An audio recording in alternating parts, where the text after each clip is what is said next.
Hey guys, Joe from PWC Muscle, and in this video we're going to be installing a Fizzle intercooler into our GP1800 project ski.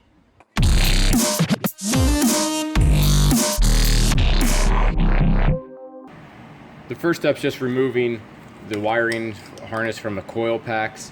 From there we're going to disconnect our fuel and fuel rail, leaving the wiring actually attached to it. There's going to be two connectors that are on this side. See if we can get them in the video here. Can't quite see the second, but just disconnecting those two will free us for pretty much the entire rail except for the sensor on the intake manifold, and that way we can remove the whole rail, all the wiring, without having to disconnect everything individually.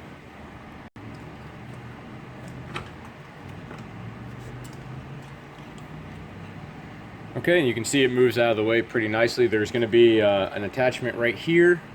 See if you can see that right there, and then another zip tie that you can snip that'll help move the full wiring harness out of the way. From here now, take off these brackets to get a little bit extra room as well. And at this point, we'd want to disconnect the air hose from the intake manifold, or from the throttle body rather. You get a lot more room to work when you don't have that fuel rail in your way.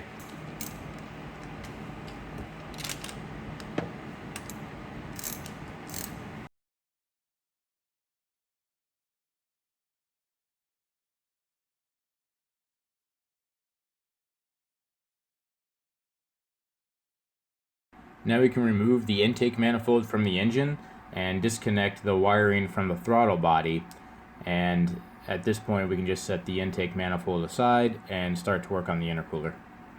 Remove the hose clamps that are holding the pipe onto the intercooler.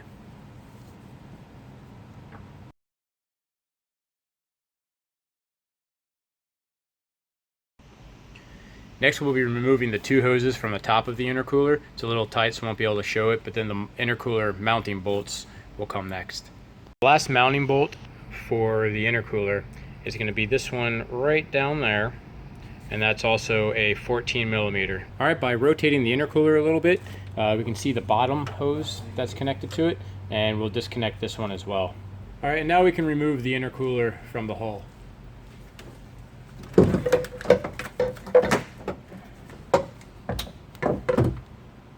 We have two different options for how we're going to use our bushings for the mounting bracket on the left. We can either use the billet included ones that are the lower ones there, or the upper one is the OEM rubber bushing, and I'll show you how to salvage that one in the next step in case you decide to use that one. So what you want to do is just take a screwdriver and you should be able to pop this out, and then using two screwdrivers you can get underneath the first one, push it, and then use the second. See it coming. It's probably going to fall right into the hull. Oh, I can grab it. There we go. Alright, using the rubber bushing setup, we're going to have that machine side facing up, and the thicker side of the bushing also facing up. Now it'll take a second for me to press this in here, but it'll just press in, and then you'll use this bushing as well.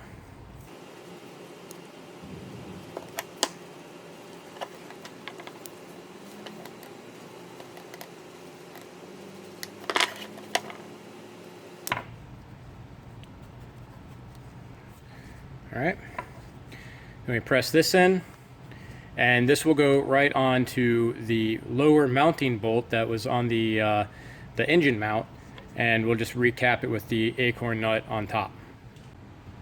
Alright, so next up is mounting the bracketing system to the intercooler.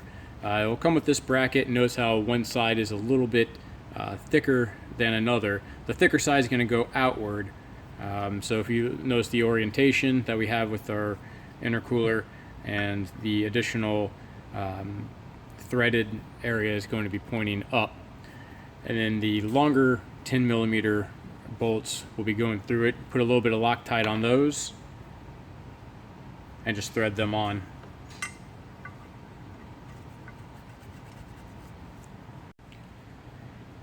Install the barbs onto the intercooler. We're just going to wrap some Teflon tape and then use a 7/8 wrench in order to install them into the holes.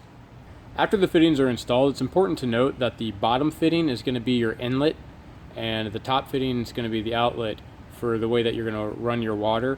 All right, now we're going to run the original cooling lines into this Y fitting. Remove the original hose clamps that were on it, and we're going to be using these hose clamps instead. They fit a lot better. So let's just slide it on and then tighten this up and do the exact same on this side with the hose clamp installed. Alright, now with the 2-foot included hose extension, attach that side to the Y, also using one of the hose clamps. Okay, after fitting the intercooler into the hull, find a spot where you can rest it up so you can see this top bracket. Now what we're going to do is install the other portion of the bracket with the 2 included screws before fitting it the rest of the way. A little bit of a tight fit, so I'll try getting it on video, but there's really only one way to install it. Be sure to use a little bit of Loctite on the bolts when you put it on.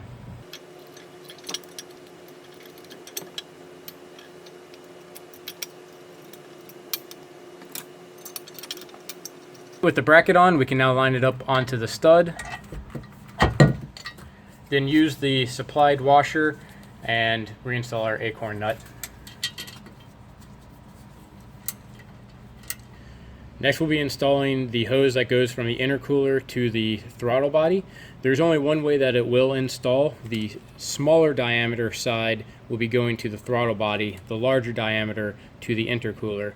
You can use a little bit of Windex to allow it to slide more easily onto the end fitting, and then once you get it on, secure it with the hose clamp. Same thing with the throttle body side.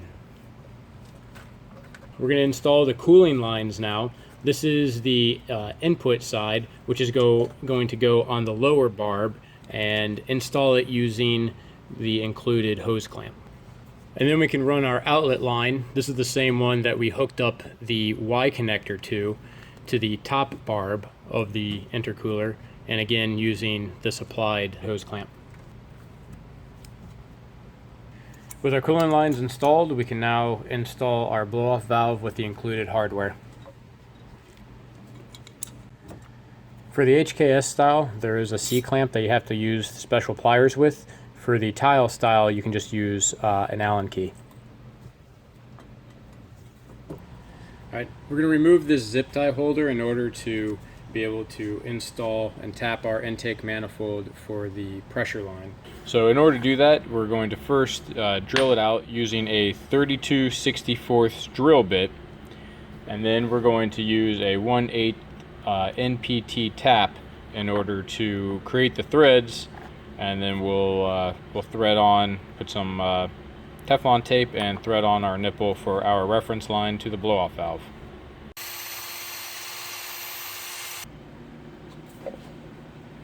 Alright, be sure to empty out the intake manifold from any of the aluminum scraps that you may have cut off. So last, we're basically just going to put a little bit of Teflon tape on our nipple and just screw it into place.